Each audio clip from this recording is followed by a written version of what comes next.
할렐루야. 우리 주님을 사랑하시면 아멘 하시겠습니다. 오늘 성가대의 찬양처럼 아멘도 우리 경건하게 하는 아멘이 있지만 또 아멘 아멘 하면서 이렇게 약간은 몸의 리듬을 타서 하는 아멘. 여러분 어떻게 들으셨습니까? 오래전 찬양이긴 하지만 우리 성가대 이 찬양을 부를 때는 우리 성도들이 막 일어서서 아멘 하고 막 흔들면서, 흔드는 게 불편하십니까? 온몸으로 찬양하고 영광을 돌리면 얼마나 좋을까, 그런 생각도 해봤습니다. 그런데 오늘 찬양에 사실 이렇게 이중으로 드리는 거 굉장히 어려운데 역시 우리 권사님들 성가대는 수준이 있다. 하나님께서 그 찬양을 혹시나 또 틀릴까봐 얼마나 제가 졸여서 했는데 하나도 안 틀리시고 하나님께서 기뻐 받으신 줄로 믿습니다. 우리 격려의 박수 한번 할까요? 너무 잘하셨습니다. 또 우리 예배전 찬양팀도 아주 시간이 너무 짧은 것 같아요. 한 10분 더 하면 찬양이 더 뜨거울 것 같은데 그렇게 하기까지 얼마나 준비하고 애를 썼을까. 우리 반주팀하고 찬양팀에게도 격려의 박수 한번 하겠습니다. 또 연일 35도 가까이 되는 무더위 가운데 우리 철회 예배에 특별히 나오신 여러분들은 아주 특별한 분입니다. 여러분 특별한 분들은 하나님이 또 특별한 은혜를 부어주실 줄로 믿습니다. 여러분 혹시 하나님께서 우리의 무엇을 보시는지 혹시 아십니까? 하나님 우리를 어디를 보실까? 마음을 보신다. 그렇죠? 사람은 무엇을 보거니와 외모를 보거니와 하나님은 무엇을 보신다? 사람의 중심을 보신다. 그런데 여러분 제가 성경을 읽다가 보니까 하나님도 외모를 보시더라. 하나님도 외모를 보시고 야, 너 참 아름답다라고 하시는 구절이 있더라고요. 과연 하나님은 저와 여러분의 어디를 보시고 참 이쁘고 아름답다라고 하시는 군데가 딱 한 군데가 있어요. 우리 몸에 어디를 보실까? 목사님 빨리 가르쳐 주세요. 하나님이 거기를 보신다고 그러니까 제가 성형수술하게 해요. 혹시 그러실지도 몰라요. 근데 이 부분 성형이 될지 잘 모르겠는데 거긴 어디냐면 발입니다.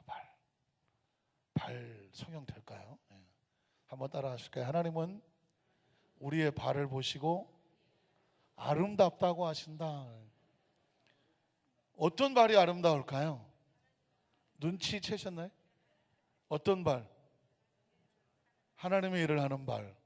로마서 10장 14절로 15절에 보면 아름답도다, 아름다운 소식을 전하는 자의 발이요 그랬습니다. 그러니까 하나님께서는 우리의 얼굴이나 외모를 본다고는 안 하셨지만 어디는 본다? 발은 보시더라는 거죠. 발은 봐요. 근데 그 발이 어떻게 할 때, 아름다운 소식을 전할 때 그 발을 보시면서 그 발이 참 아름답다라고 말합니다. 물론 하나님께서 발만 아름답다고 하시겠습니까? 아름다운 소식을 전하는 자의 모든 모습은 하나님 보시기에 어떨까요? 아름답죠. 여러분 그런 찬양을 혹시 기억하십니까? 복음을 전하는 자, 그 모습이 아름답다라고 하는 찬양이 있습니다. 우리 함께 이 찬양, 복음 들고 산을 넘는 자들의 발길 아름답고도 아름답도다. 반주가 나오기를 기다립니다. 힘차게 박수며 들고 산을 넘는 자들의 발길 아름답도다. 아름답도다. 아름답도다. 평화 전하며 복된 소식을 외치네. 주 다스 위시네. 주 다스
사랑하는 성도 여러분, 우리에게 가장 최고의 축복이 뭔지 아십니까?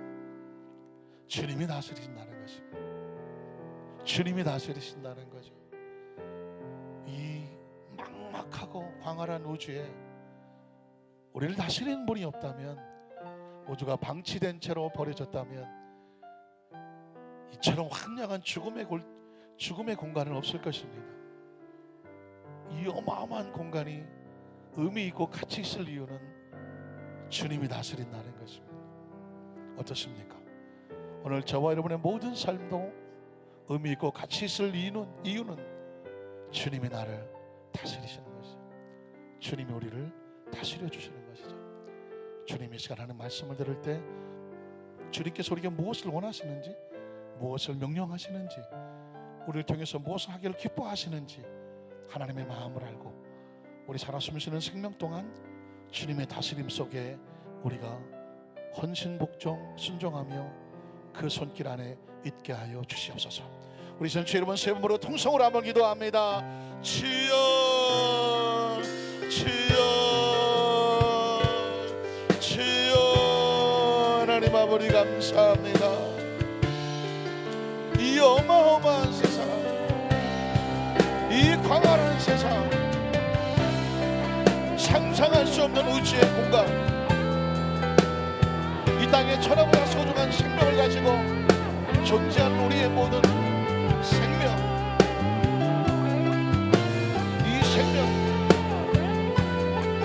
이 생명에 무슨 의미가 있습니까?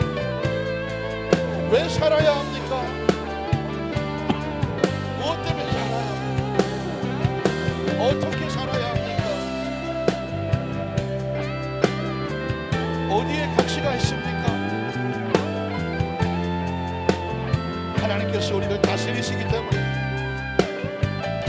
하나님께서 우리를 다스려 주셔야,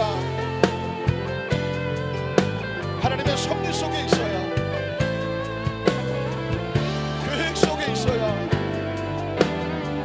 그 손길 안에 있어야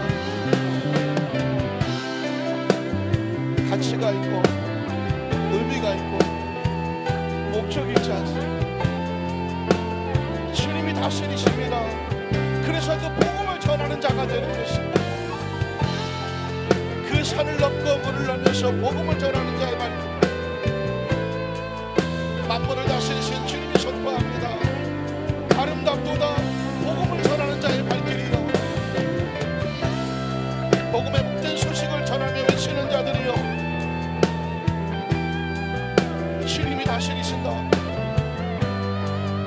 주님이 다스리신다. 주님이 다스리신다. 왜 두려워하고 염려하는가? 왜 하나님의 사람들이여 낙심하고 좌절하는가? 주님이 다스리신다. 아파도 눈물 나도 상하고 지쳐도 그 창조자가 다스리신다. 그분이 이끌어가신다. 주님, 우리의 삶을 전적으로 맡기고 부탁합니다. 주님 인도하심을 믿습니다. 세상의 없는 의심을 주님 앞에 내놓습니다. 주님이 다스리시옵소서. 주님이 다스리시옵소서. 주님 다스리심을 믿습니다. 우리의 삶이 복음을 전하는 발길 되게 하시고, 우리의 삶이 복된 소식을 외치는 자의 모습이 되게 하시고, 주님 다스리시옵소서.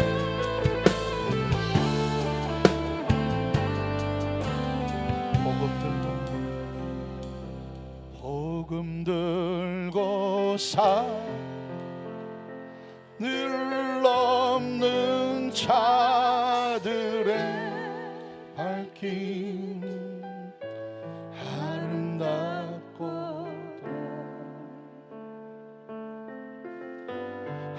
아름답도다 평화 전하며 복된 소식을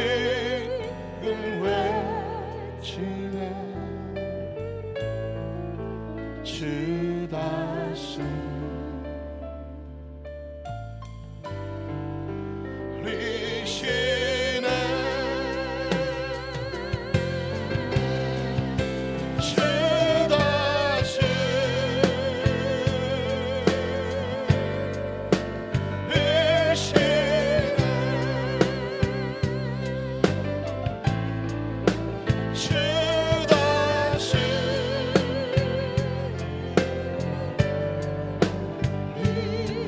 가시면 그 주 다스리시네.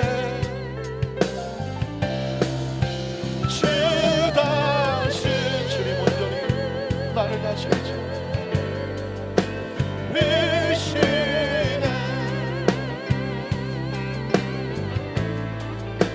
주 다스리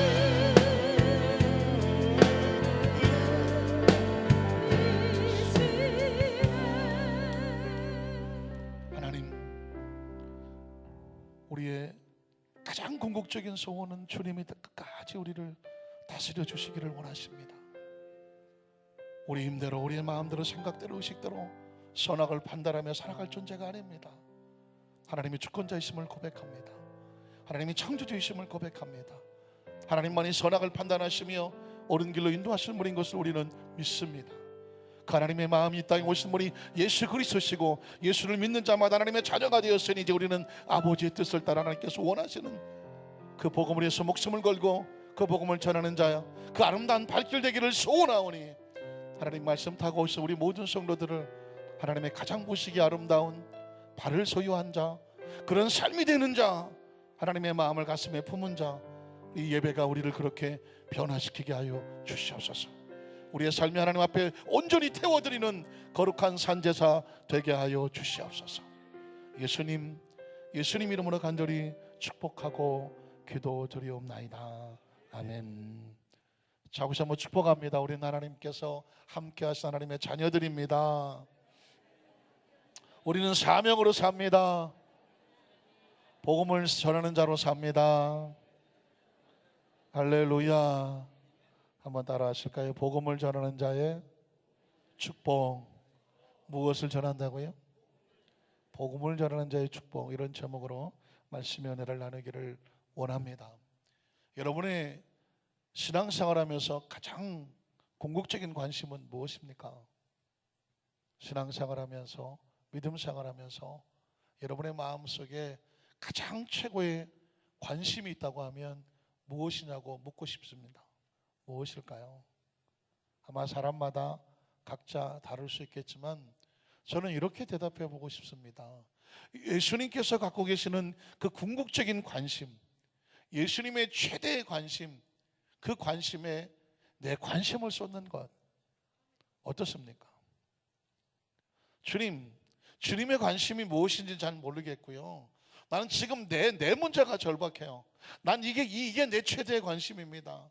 혹시 그렇게 살아갈 수도 있겠지만 우리가 신앙적인 철을 들고 나면 우리의 관심이 뭐가 되어야 되냐면 주님의 최대의 관심에 우리의 관심을 맞추는 것, 이게 우리의 최대의 관심이 되어야 되지 않을까요? 성경을 읽다가 보면 여러 가지 관점에서 볼 수가 있는데 그 가장 중요한 관점은 결국 주님의 관심입니다. 성경 속에서 우리에게 주님은 성경을 읽는 자에게 어떤 주님의 관심을 보여주기를 원하실까 하는 거죠. 사도행전에 주님의 관심은 무엇일까? 사도행전이든 창세기든 계시록이든 성경 속에 하나님의 관심, 궁극적인 주님의 관심은 무엇일까? 그 현장으로 제가 여러분을 초대하겠습니다. 누가복음 24장 44절로 45절에 보면 주님의 관심이 나옵니다. 자, 왜 궁극적이라는 표현을 썼을까요? 마태복음의 마지막 장은 28장, 마가복음의 마지막 장은 16장, 누가복음의 마지막 장은 24장이에요. 그러니까 이 복음서에, 물론 요한복음의 마지막 장이 21장이지만 마지막 장에 나온 말씀은 가장 궁극적이며 최후적인 말씀이죠. 최종적인 관심이라는 것입니다. 누가복음 24장에 보면 왜 누가복음이냐면 사도행전과 연결되기 때문에. 누가복음은 1부, 사도행전은 2부. 그 기록한 사람이 똑같아요. 누가복음은 누가 썼나요?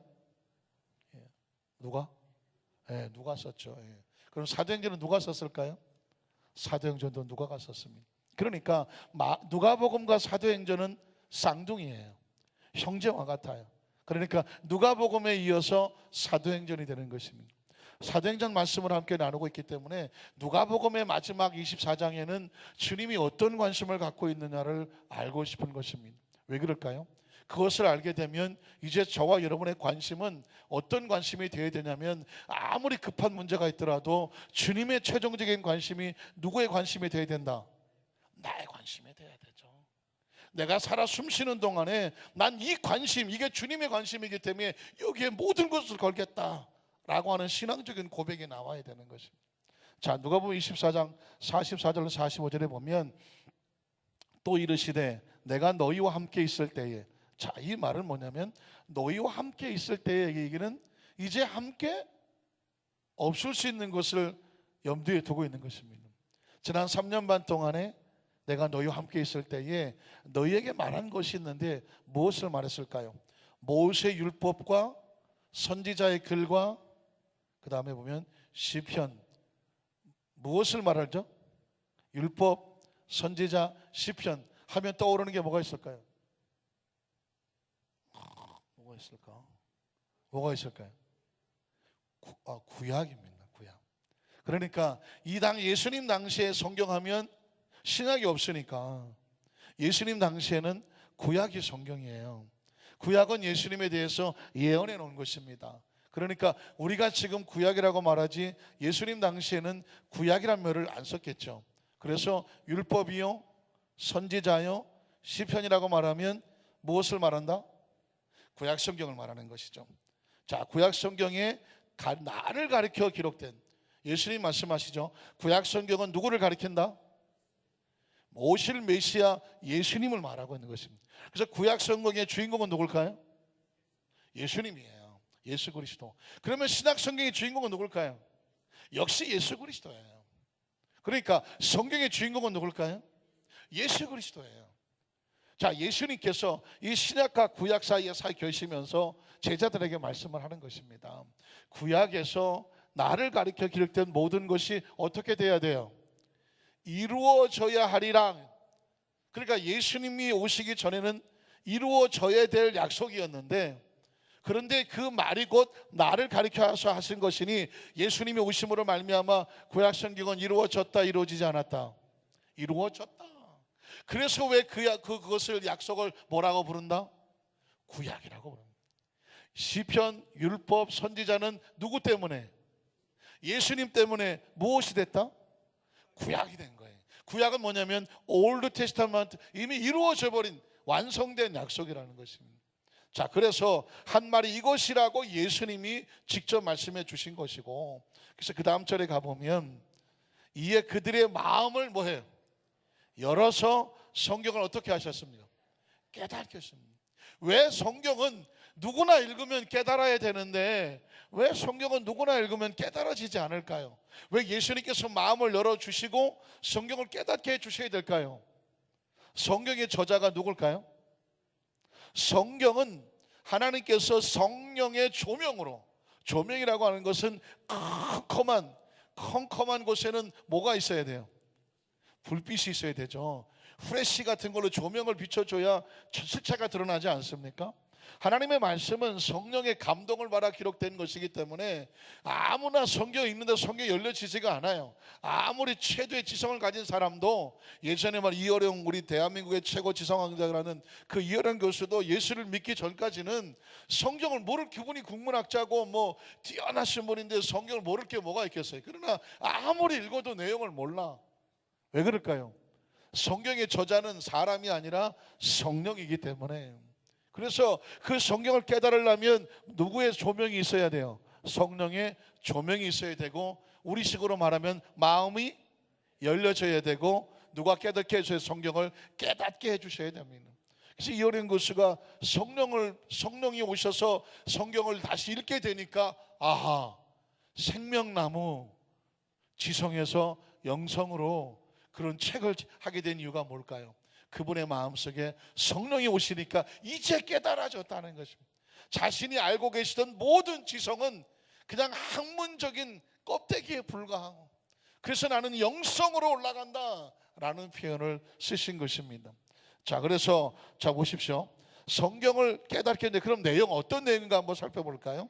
46절로 47절에 가보면 또 이르시되 이같이, 자 성경의 내용을 설명해 주는 것입니다. 그리스도가 무엇을 받고, 예수님 말씀하시는 그 메시지의 주제가 뭐냐면 그리스도의 고난입니다. 왜 그리스도가 고난을 당해야 되는가, 이걸 성경은 말씀해 주고 있고, 그 다음에 제3일에 죽은 자가 되는 것. 여러분, 제가 설명이 필요할까요? 예수님이 왜 고난을 당하셔야 했을까? 주제예요. 두 번째, 그가 왜 죽은 자가 되어야 됐을까? 세 번째, 그 죽은 자 가운데서 그가 왜 부활했을까? 이 세 가지 그리스도의 아주 중요한 사건이 지금 이 크리스찬들의 마음속에 의미를 알고 있어야 된다는 것이죠. 한번 따라 하실까요? 왜 그리스도가 고난을 당하셔야 됐을까? 왜 그리스도가 죽은 자가 돼야 됐을까? 왜 그리스도가 살아나셔야 됐을까? 이 핵심의 주인공은 누굴까요? 누구 때문에? 나 때문에죠. 경상도 말로 내 때문에죠. 나 때문에. 그러니까 지금 이 그리스도의 복음은, 고난은 너를 위해서, 나를 위해서, 그 십자가의 죽음은 너를 위해서, 나를 위해서, 그리고 그의 부활은 너를 위해서, 나를 위해서. 그 다음 절로 가면 뭐라고 되어 있을까요? 그래서 또 그의 이름으로 무엇을 받아요? 죄사함을 받게 하는 회개가 어디서 시작한다? 예루살렘에서부터 복음이 전해질 것을 말씀하는 것입니다. 제가 아까 말씀드렸습니다. 그리스도의 고난, 그리스도의 죽음, 그리스도의 부활, 이게 복음을 전하는 자들에게 핵심이에요. 전해야 될 핵심의 내용이에요. 이걸 다른 말로 케리그마라는 표현을 쓰게 되는데, 케리그마란 뭐냐? 예수 그리스도에 집중된 사건, 그의 탄생, 그의 가르침, 그의 고난, 그의 죽음, 그의 부활, 조금 더 나가면 그의 재림까지, 이거는 그리스도에 관련된 것을 케리그마, 복음이라고 말하는데, 우리가 나가서 복음을 전한다고 하면 무엇을 전하면 바로 이 케리그마, 그리스도의 고난, 죽음, 부활, 조금 다음에 그의 탄생, 그의 재림까지, 이게 뭐 복음이 전파되어야 되는 것이라는 것입니다. 근데 이 복음이 어디서 시작한다고요? 예루살렘에서 시작해서 어디로 갈까요? 모든 족속에게 뭐 해야 돼요? 전파되게 될 것이다. 이게 기록됐다는 것이죠. 자, 여러분 보십시오. 이건 누구의 계획일까요? 하나님의 계획입니다. 잘 들어보세요. 하나님의 계획은 그리스도 이 땅에 보내주시는 거예요. 3년 반 동안에 복음을 전하게 하시는 거예요. 그리고 고난을 당하게 하시는 거예요. 그리고 죽은 자가 되는 것이에요. 그리고 부활하는 거예요. 그리고 승천하시는 거예요. 그리고 그가 다시 오시는 거예요. 이게 누구의 뜻이라고요? 하나님의 뜻이에요. 자, 이게 하나님의 뜻이에요. 이 뜻 안에 우주가 있고, 이 뜻 안에 모든 인류가 있고, 이 뜻 안에 누가 있을까요? 저와 여러분이 있어요. 아, 신난다. 이걸 기회하시네. 이걸 염두에 두셨어요. 자, 이게 하나님의 계획이에요. 그러면 이 하나님의 계획은 무슨 일이 있어도 이루어질까요? 안 이루어질까요? 이루어지죠. 자, 진짜 신나는 거예요, 이거는. 왜냐하면 이 하나님의 뜻을 의식하고 살아가는 사람은 내 삶에 어떤 일이 벌어지더라도 나와 상관없이 이 하나님의 뜻은 이루어진다, 안 이루어진다? 이루어진다. 근데 이게 확실하지 않은 사람은 지금 내 삶에 벌어지는 여러 가지 일 때문에 이 뜻에 상관없이 매일 불안하고 초조하고 염려하고 근심하고, 좀 전문적인 용어로 지지고 볶고 날마다 절망하고 낙심해. 이게 지금 이 세계를 알고 있는 사람과 모르는 사람의 차이예요. 그래서 예수님께서 제자들에게 이 세계를 알려주시고 있는 거예요. 모든 족속에게 무슨 일이 있어도 복음은 어떻게 된다? 전파돼요. 믿으십니까? 이 중요한 거예요. 예수님이 땅에 오셔서 이 복음을 전하시는, 만드신 복음의 역사는 무슨 일이 있어도 하나님은 계획대로 모든 족속에게 전파해 나갈 거예요. 자, 그러면 여러분 아멘 하셨어요. 그러면 48절에 뭐라고 말하는지 아십니까? 너희는 이 모든 일에 뭐예요? 증인이야. 이 복음이 모든 족속에게 전파되는데 누가 전하라는 거예요? 알기는 떨어지는데 내가 아는 몇 사람밖에 안 하네. 이걸 누가 전해라? 너희가 전해라. 너희가 뭐다? 증인이다. 힘을 엄청 주셨네. 증인이다, 증인이다. 예수님의 고난, 예수님의 죽음, 예수의 부활, 이 복음이 예루살렘에 시작해서 모든 족속 끝까지 전파된다. 이건 하나님의 뜻이에요. 왜냐하면 예언됐거든. 전파되리라. 한번 따라 하실까요? 전파되리라. 전파되리라. 이건 무슨 일이 있어도 이루어지죠. 근데 하나님께서 말씀합니다. 이건 어차피 이루어질 건데 그걸 누가 했으면 좋겠다? 네가 했으면 좋겠다. 또다시 뒤집으면 어차피 전파될 거예요. 네가 전파 안 해도 이 복음은 예언한 대로 전파돼요, 안 돼요? 전파돼요. 내가 안 해도 전파되고 네가 안 해도 전파돼요. 그런데 예수님 말씀합니다. 어차피 전파됐지만 하나님께서 누구를 증인으로 세우셨어요? 너희가 이 일의 증인이야. 뒤집어 말하면 네가 이걸 전파했으면 좋겠어. 어차피 될 거니까. 믿으십니까? 이게 하나님의 뜻이에요. 자, 그러면 49절도 한번 가볼게요. 볼지어다 내가 내 아버지께서 약속하신 것을 너에게 보느니 우리에게 덜커도 네가 복음을 전했으면 좋겠어 라고 사명만 맡긴 게 아니라 증인이 되면 내가 너에게 빈손으로 보내지 않지.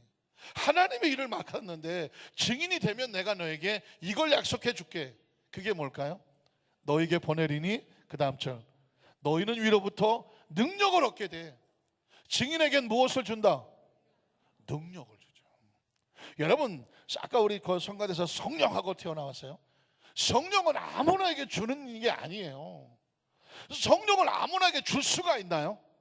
성령의 충만함은요, 사명을 가진 자에게 주는 거예요.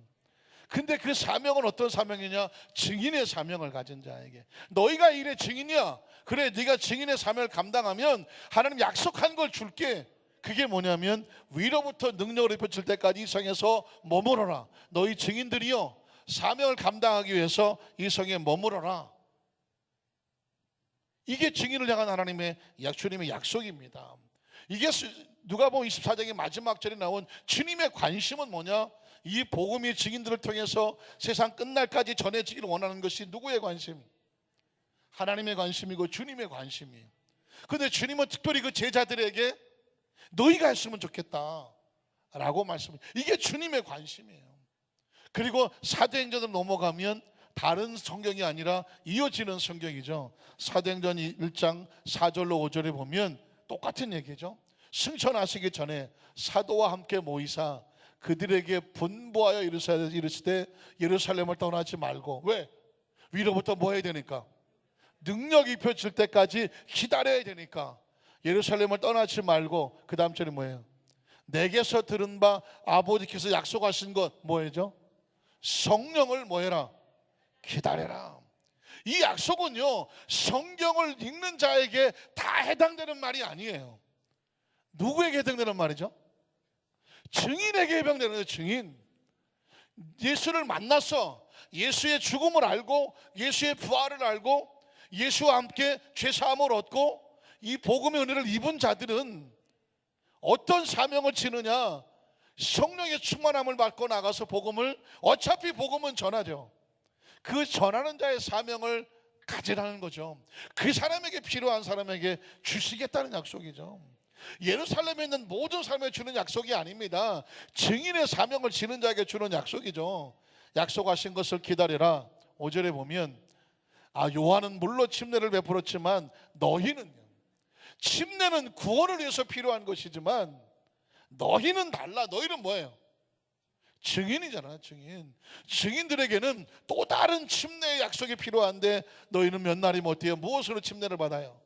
성령으로 침례를 받아. 물로 침례 받으며 죄사함과 씻김과 정결의 은혜를 얻었다면 이제 증인들은 불로 침례를 받아서 연약한 모든 것이 다 채워지고 능력의 불이 되는 거죠. 능력이 네 속에서 불이 나오게 되는 거예요. 네 속에서 능력이 나오도록 침례를 받으리라 하셨다고 말씀하는 것입니다. 자, 그러면 그 침례, 성령 세례 받으면 무엇이 되는데요? 예수님의 가장 궁극적인 목적이 이제 6절로 8절이 나오죠. 그들이 모였을 때 예수께 여쭈 이르되 주께서 이스라엘 나라를 회복하심이 이때입니까? 아까 제가 말씀드렸죠. 여러분의 관심이 뭐냐고 물었잖아요. 예수님께서 자신의 관심을 이렇게 말씀해 놓아도 그 제자들은 앉아서 어디에 관심이 있냐면 우리나라가 언제 독립하느냐, 우리 집이 언제 팔리느냐, 우리 직장은 어떻게 되느냐, 우리 아들은 언제 뭐 하느냐. 이 관심이 달라. 제자들 관심은 주님의 관심과 지금 딴판인 거예요. 그러니까 그 다음 절에 보면 예수님 뭐라고 말씀할까요? 이르시되 때와 시기, 너희의 관심이 언제 이루어지느냐, 그건 하나님의 영역에 달려 있어. 아버지께서 자기 권에 두신 너희가 알 바가 아니다. 너희가 지금 가져야 될 관심은 예수님이 승천하시기 전에 그 피를 토하듯이 말하는 그 관심의 심령을 어떻게 품어야 되느냐. 그래서 나온 말씀이 8절이에요. 오직 성령이 너에게 임하시면 너희가 무엇을 받고? 권능을 받고. 성령은 누구에게 임해요? 증인에게 임하는 거예요. 성령은 증인의 사명을 감당하라고 임하는 거지, 내가 무슨 신앙생활 잘했다 그래서 나에게 능력을 주시더라, 이런 자기를 드러내라고 주는 게 아니에요. 복음을 전하는 자에게 주시는 것이 성령의 권능이고 성령의 불이고 성령의 세례고 성령의 침례입니다. 권능이 임하게 되면 너에게 권능이 나타나. 성령은요, 권능이 나타나요. 한번 따라 하실까요? 성령 세례에는 능력이 나타나고 은사가 나타나고 권능이 나타난다. 왜 그럴까요? 증인이 그 사명을 지고 나갈 때 필요하기 때문에. 그래서 그 다음에 뭐냐면 권능을 받으면 무슨 일이 벌어지느냐, 예루살렘에 머물러 있지를 못해요. 예루살렘에서 움직여. 어디로? 유대와, 그 다음에 사마리아와, 그 다음에 땅끝까지 이르러 무엇이 됩니까? 내 증인이 되리라고 말씀. 여기서 아주 중요한 게 뭐냐면 성령의 권능을 가지게 되면 증인이 되게 돼 있어요. 이건 주여 나를 내가 증인이 되겠습니다가 아니라 되리라. 아까 말씀하셨죠. 땅끝까지 모든 족속의 복음이 전파되리라 라고 말씀했죠. 되리라는 누구의 뜻이에요? 하나님의 뜻이죠. 증인이 되리라 누구의 뜻일까요? 하나님의 뜻입니다. 이게 하나님의 관심이고, 예수님이 마지막에 그 마지막까지 제자들의 손을 붙잡고 이걸 놓아야 되는 그 순간까지 그 입에서 나왔단 말이 너희는 성령의 증인이 돼야 돼. 이 이야기는 뭐냐면 하나님의 나라를 위해서 목숨을 걸라는 것입니다. 여러분, 혹시 법정에 증인 성서 해보신 분 계세요? 우리 권사님들? 없죠.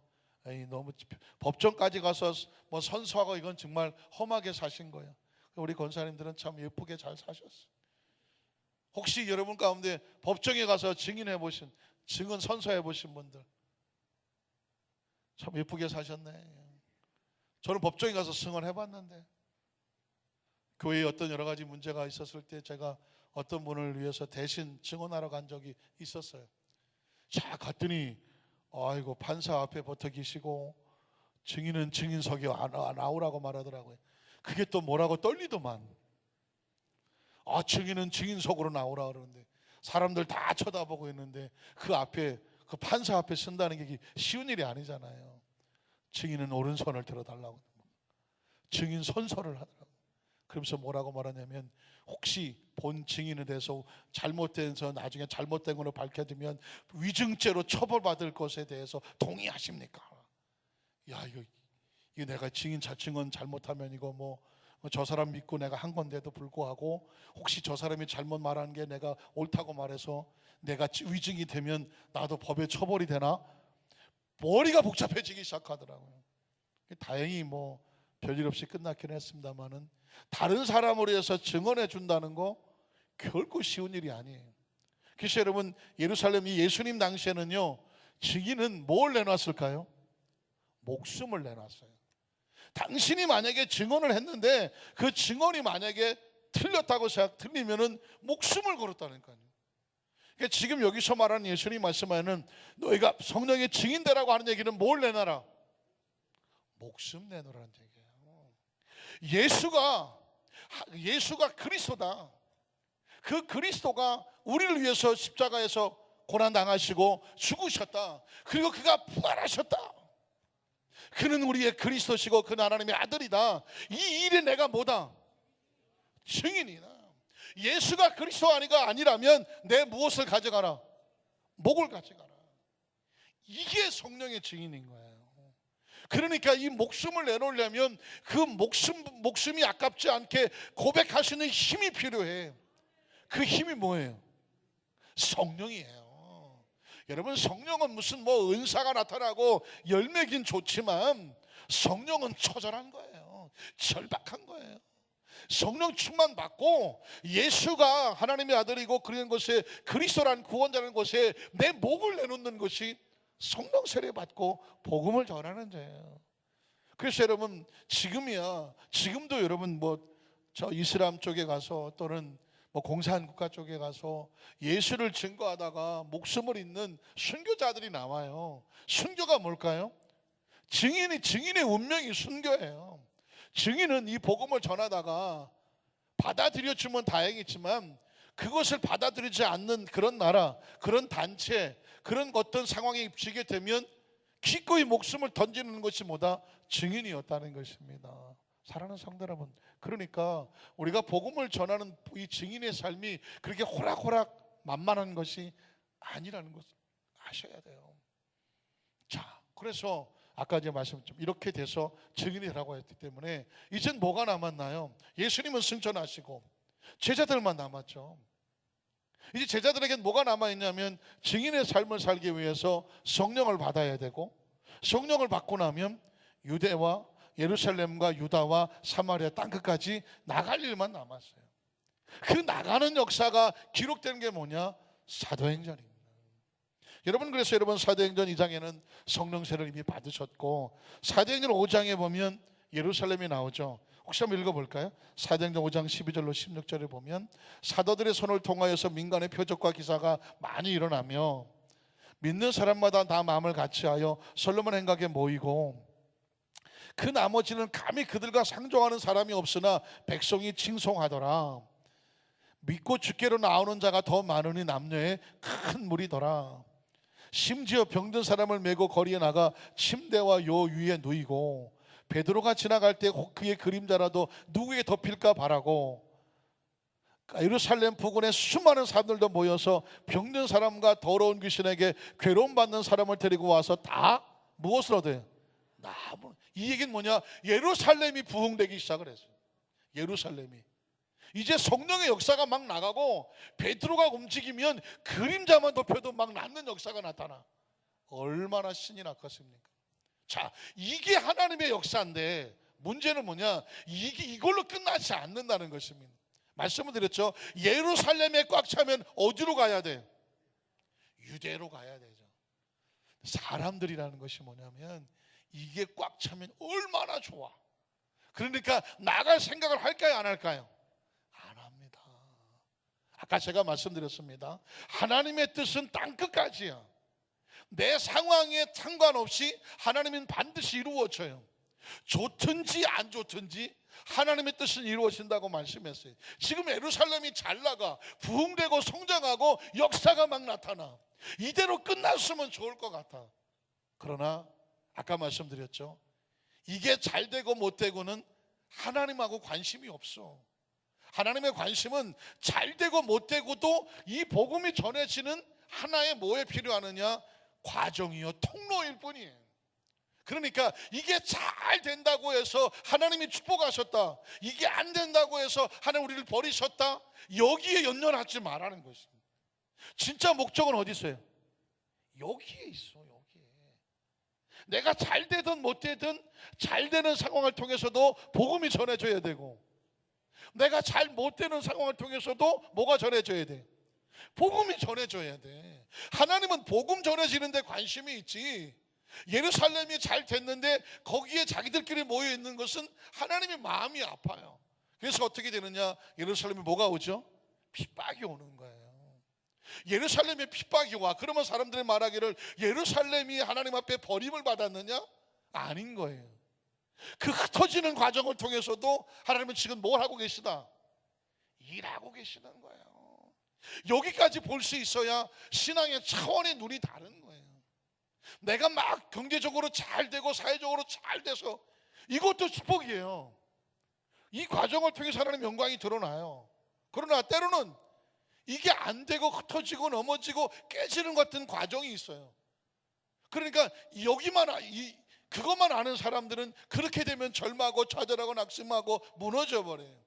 그러나 놀랍게도 하나님은 깨어지고 아파지고 넘어지는 이 과정 속에서도 이걸 뭐 하신다? 이루어가 계셔요. 그래서 크리스천은 잘 돼도 할렐루야도, 혹시 힘들어도 할렐루야예요. 이걸 끝까지 신뢰하는 사람들이, 이걸 보는 사람은 이걸 신뢰해요. 그 신앙의 관점은 일어서도 할렐루야고 넘어져도 할렐루야인 거예요. 많은 사람이 일어설 때보다도 넘어졌다 다시 일어서면서 그때 하나님을 만나죠. 더 경험하지. 일어서기만 다닌 사람은 넘어졌다 깨 일어난 사람의 마음을 모르죠. 그러니까 넘어진 사람을 향해서 뭐라고 말하냐면, 아유 저건 뭘 죄를 많이 해서 이렇게 넘어져서 맨 그 모양이야. 율법적이 되기 쉽죠.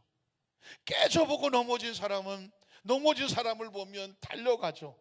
낙심하지 말라고, 좌절하지 말라고. 나도 넘어져 봤다고, 깨져 봤다고. 근데 하나님은 그걸 버리는 게 아니시라고, 이 과정 속에 더 큰 은혜를 주신다고 힘을 내라고. 이 상담자들은 대부분 여기서 나와요. 한 번도 깨져보지 않은 사람은, 넘어보지 않은 사람은 상담이 안 돼. 왜? 경험이 없어. 그래서 우리는 에녹 같은 사람은 별로 안 좋아해. 에녹은 300년 동안 하나님과 동행하시다가 바로 천국을 가셨어. 그분은 딱히 뭐 어떻게 흔적이 없어. 왜? 늘 동행하고 계시다가 천국으로 바로 가셨어. 그래서 에녹한테는 별로 배울 게 없어. 그러나 우리는 모세 같은 사람 만나면 눈물 납니다. 자기 마음대로 도망도 가봤다가 터지고 깨지고 엎어져 보고, 다윗 같은 사람 만나면 아이고 형님. 베드로는 진짜 형님이죠. 오죽하면 주님을 배반하고 막 모른다고 부인하고 피투성이 깨져본 사람, 이 깨진 사람들을 만나니까 어쩌면 우리하고 비슷해.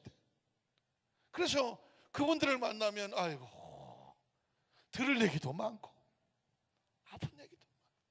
여러분 보십시오.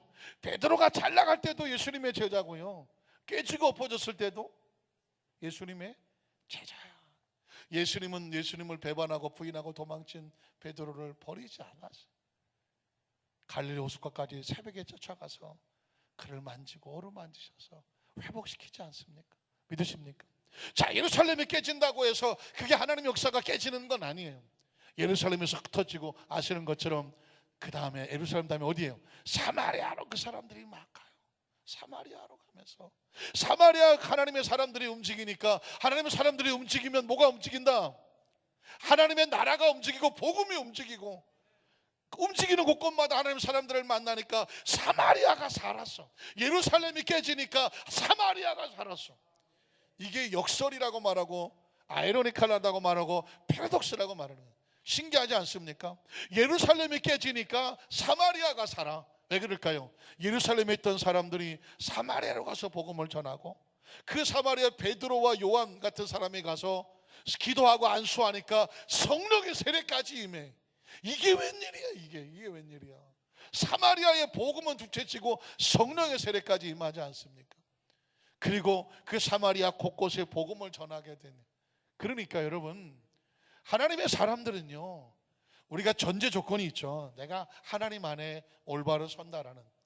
혹시 만약에 내가 실수하고 넘어지고 미련하고 뜻을 몰라서 깨지더라도 엎어지더라도 그걸 상처와 아픔으로 가슴에 품고 있을 이유가 없어요. 왜냐하면 하나님은 이것도 쓰시고 저것도 쓰시고, 믿으십니까?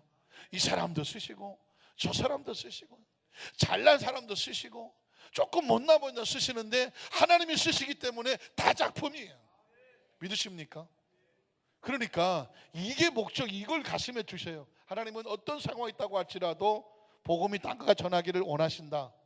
그럴 때에 하나님께서는 잘 나갈 때도 쓰시지만 우리가 미련하여 넘어지고 깨지고 모자랄 때도 그때도 사용하셔서 복음을 전하게 하신다. 믿으십니까? 자, 그래서 여러분 그 복음이 놀랍게도 어디까지 가냐면 아프리카까지 가는 것입니다. 아프리카. 오늘 성경 본문은요 아프리카예요. 아프리카. 사도행전 8장으로 갈게요. 8장에 가보면 오늘 본문에 26절로 28절을 보면 주의 사자가, 자 보십시오, 빌립은 하나님의 말씀에 따라서 순종하며 가는 증인이에요. 빌립이라고 읽을 필요 없어요. 증인이라고 읽으면 돼요. 증인. 하나님의 증인들은 누가 움직이느냐? 성령이 움직이죠. 성령이 권능을 받으니까. 주의 사자는 성령이에요. 하나님의 영이에요. 주의 사자가 빌립에게 말하 이르되 일어나서 남쪽으로 향하여 예루살렘에서 가사라고 하는 지역으로 내려가라고 말합니다. 자, 하나님의 사람이 움직이면 뭐하러 움직일까요? 증언하러 가는 거예요. 여러분이 움직이잖아요. 여러분이 직장, 겉으로 볼 때는 직장이고 사업이고 무슨 친구들 모임이고 할지 모르지만 성령 받은 하나님의 사람들은 움직이면 뭐하러 다니는 거냐면 증언하러 다니는 거예요. 믿으십니까? 잘 모르시는 느낌이신데. 자, 우리가 사는 이 세상의 삶이 있고 하나님의 복음이 전해지는 삶이 있죠. 우리는 육신은 이 땅에 속하지만 우리 영은 어디에 속할까요? 하나님의 나라에 속하죠. 우리는 먹고 살건 매일매일 삶을 살지만 육신으로 보이는 세상의 삶이 있지만 이 삶조차도 하나님의 관점에서 보면 뭐하게 하시는 거다? 우리가 만나는 그곳에마다 증인으로 살게 하시는 거예요. 한번 따라하실게요. 우리는 이 땅에서 증인으로 삽니다. 믿으십니까? 식당에 가든 친구를 만나든 누구를 만나든 어디를 가든 이미 여러분은 예수님과 함께 십자가에 몸지켜 죽은 사람이고 예수님의 부활로 새롭게 태어난 하나님의 자녀들이고, 믿으십니까? 성령님과 함께 이 땅의 삶을 살지만 이쪽 열정이 돌리지 않습니까? 이쪽은 뭐예요? 복음을 땅까지 전하는, 복음이 전해지리라 라는 그곳의 통로로 사는 것이거든. 자, 빌립도 마찬가지예요. 빌립은 특별한 사람이 아니에요. 증인일 뿐이에요. 성령께서 길을 가라고 말씀하십니다. 그 길은 광야예요. 어쩌면 빌립이 볼 때 가슴 아플지 모르죠. 아니 왜 광야를 가라 그래요? 광야를. 제가 아까 말씀드렸습니다. 이 목적을 가지고 사는 사람은 오아시스도 할렐루야고 광야도 할렐루야야. 여기에 일희일비하면 안 된다니까요. 죄송합니다. 좋은 대학을 갔다고 해서 축복이고 그 대학이 아닌 다른 직장을 갔다고 했으면 이 사람은 축복이 아니고 저주인가요? 아니에요. 대학을 갔으면 대학의 목적이 있고 직장을 갔으면 직장의 목적이 있어요. 그 목적은 여기 있는 거예요. 여기 복음이 땅끝까지 전해지는 하나님의 비전을 위해서 어떤 사람은 대학으로, 어떤 사람은 직장으로, 어떤 사람은 국내로, 어떤 사람은 해외로, 이 목적을 위해서 이쪽이 열려지는 거예요. 믿으십니까?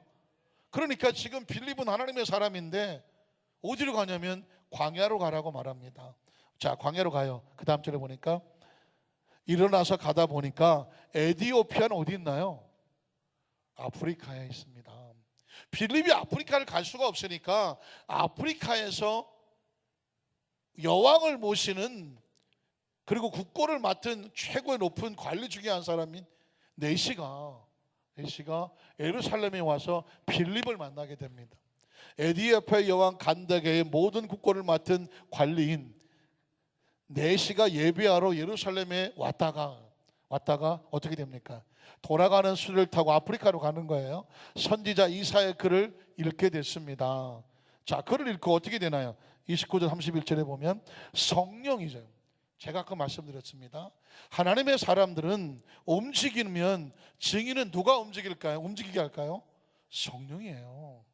여러분은 성령의 사람들이에요. 빌립이 광야를 가든 어디 시내를 가든 움직이든 특별한 사람이 아니에요. 성령 받은 증인일 뿐이에요. 그 사람을 성령이 움직이는 것이지 빌립이 특별한 것이 아니라 성령이 특별한 거예요. 그러면 저와 여러분도 비전이 생기지 않습니까? 저와 여러분 무슨 특별한 선교사요, 특별한 주의 종이 아니더라고 할지라도 이미 이 세계에 들어와 있는 사람은 목적이 뭐냐? 이걸 위해서 사는 거예요. 움직이면 하나님께서 성령의 감동이 나를 보내시는구나. 성령의 힘과 민감한 교통과 교감이 있어야 되죠.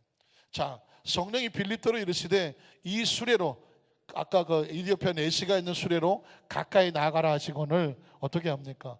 빌립이 달려가서 선지자 이사야 글을 읽는 것을 듣고 말하되 읽는 것을 깨닫습니까? 그랬더니 대답하되, 이 성경은 아까 말씀드렸죠, 성령이 감동이 된 거라 말씀을 열어줘야 되는데 지도해 주는 사람이 없으니 어찌 깨달았어요?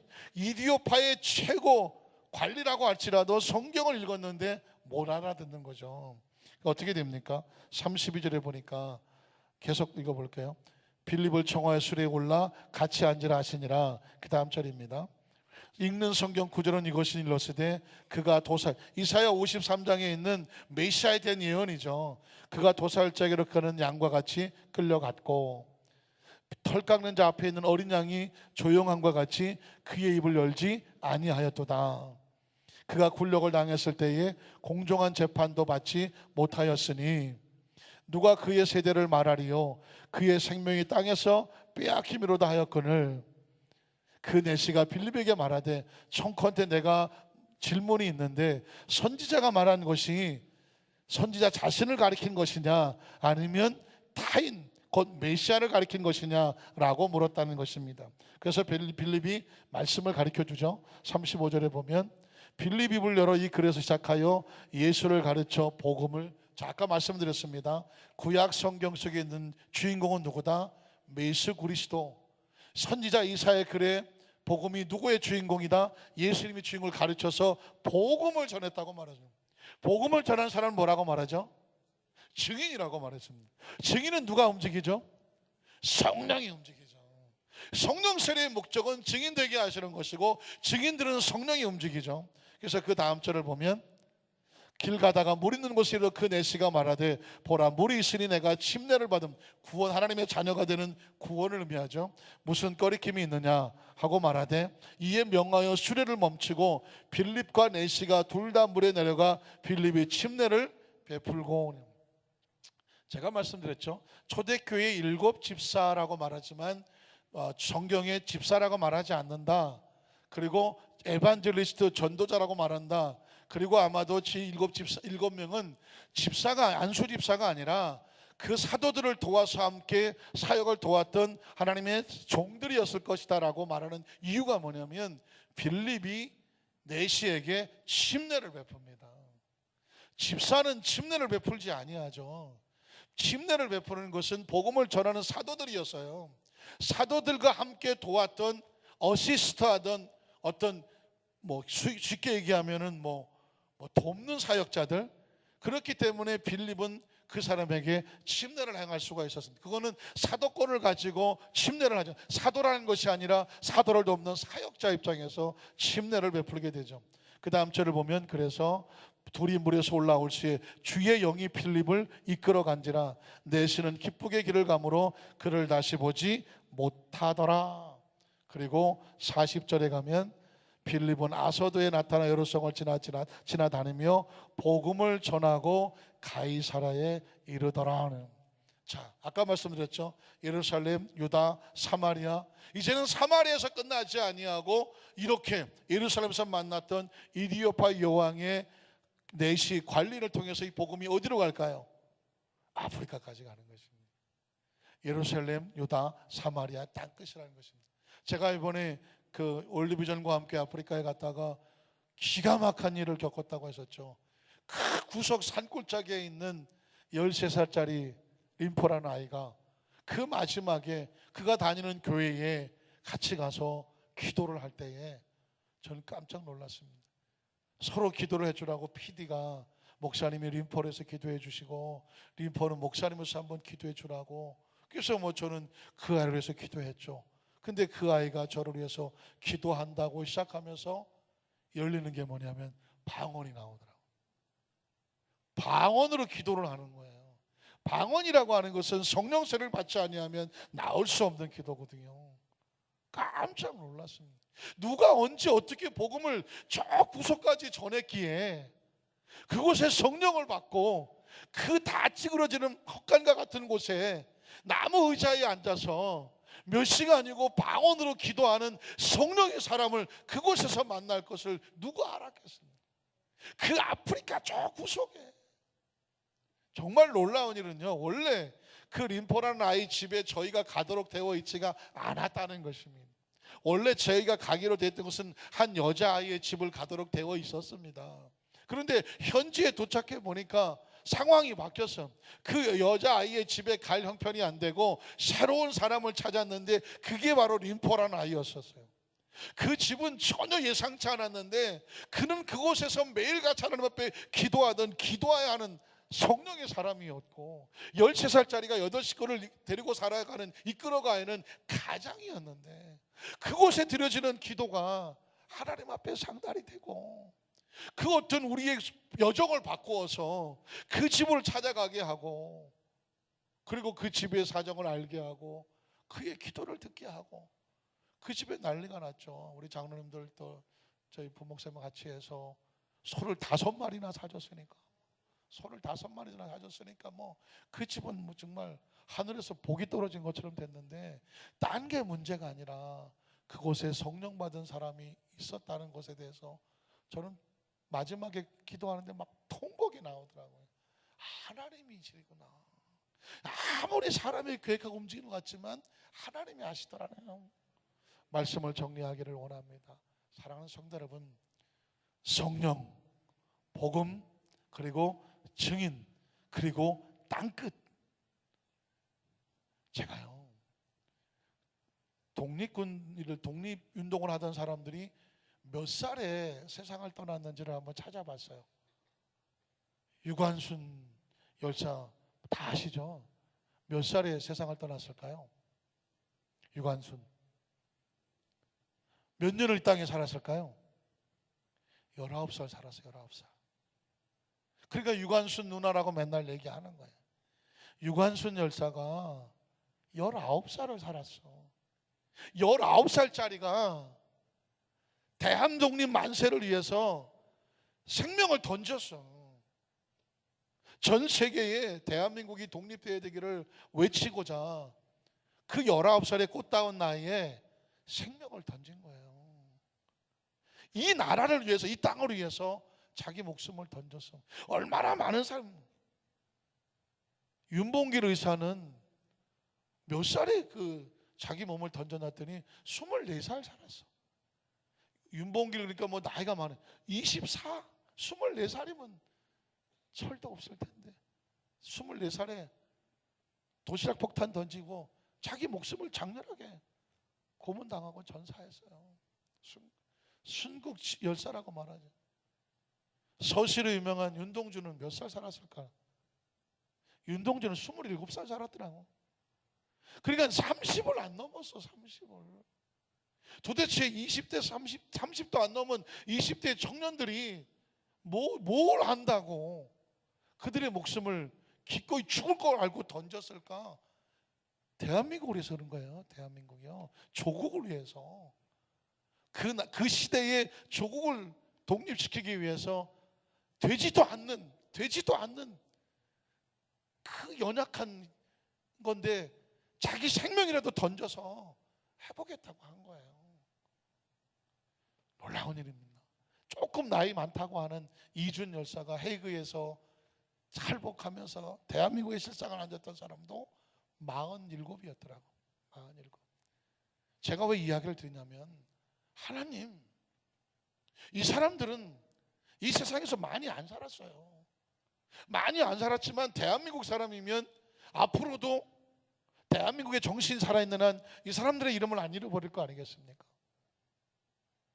얼마나 오래 사느냐가 별로 중요하지 않다는 생각을 하는 거예요. 제가 이것도 찾아봤어요. 지금 대한민국에서 최고령 장수하시는 분이 누군지 아십니까? 혹시 아시는 분 계십니까? 몰라, 아무도. 지금 대한민국에서 제일 오래 사는 사람이 몇 살인지 어디 사는지는 아무도 몰라. 제가 찾아보니까 저 구리시에서 114살 할머니가 계셔. 저 구리시에 114살이야. 이름은 말씀 안 드립니다. 근데 아무도 몰라. 114살을 이 대한민국에 살았는데도 아무도 몰라. 그러나 19살 산 유관순은 모르는 사람이 없어. 무슨 얘기를 하고 싶어 할까요? 114살을 사시는 분도 대단하시긴 하시지만 114살을 사는 게 중요하냐, 19살 살다 끝나는 게 중요하냐, 생각해 보게 만드는 거죠. 하나님은 크리스찬들에게 하나님의 나라의 복음을 전하는 증인으로서 사는 게 목적이지, 이게 목적이지 얼마나 여기서 오래 사느냐가 아니라는 생각이 드는 거예요. 어차피 죽어, 어차피 죽어. 그런데 이 사도행전에서 보면 스데반도 그렇고 빌립도 오래 못 가고 복음을 전하기 위해서 하나님의 나라, 이스라엘 독립도 아니에요. 하나님의 나라를 위해서 자신들의 목숨을 던지며 증인으로 살다가 장렬하게 순교를 해요.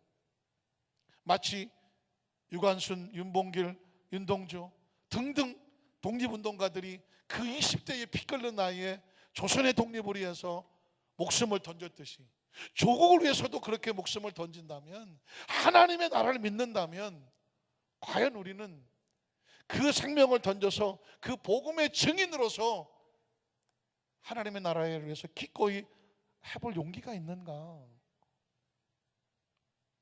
성경은 우리에게 이걸 도전해 주고 있지 않을까 고민을 하는 거예요. 이 땅에서 114살을 살아도 아무도 몰라. 아는 사람도 없고 기억해 주지도 않아. 그러나 어떻게 살았느냐에 생명의 가치 있는 사람은 우리가 죽어도 그 이름은 남아. 오늘 설교는 상당히 심각합니다. 이 땅에서 우리가 얼마나 오래 잘 먹고 잘 살 것이냐 고민이죠. 그러나 더 중요한 고민은 복음의 증인들이 이렇게 성경 속에서 살아갔던 것처럼 우리는 증인으로서 하나님이 갖고 계신 궁극적인 관심에 대해서 하나님의 나라를 위해서 어떻게 이름을 남길 것이냐, 어떻게 하나님 마음에 이름을 남길 것이냐, 이게 바로 사도행전을 말씀을 나누고 있는 저와 여러분의 거룩한 고민이 되어야 되고 궁극적인 관심이 되어야 되리라고 믿습니다. 생명은 하나밖에 없어요. 그런데 생명을 어떻게 살았느냐가 놀랍게도 그 가치를 결정하더라고요.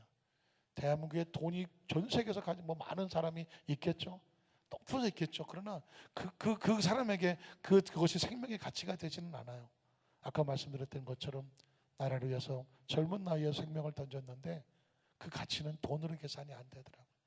아주 조심스러웠지만 저와 여러분이 이 땅에 우리의 삶을 살면서 하나님 우리의 생명이 복음을 위해서 가치 있게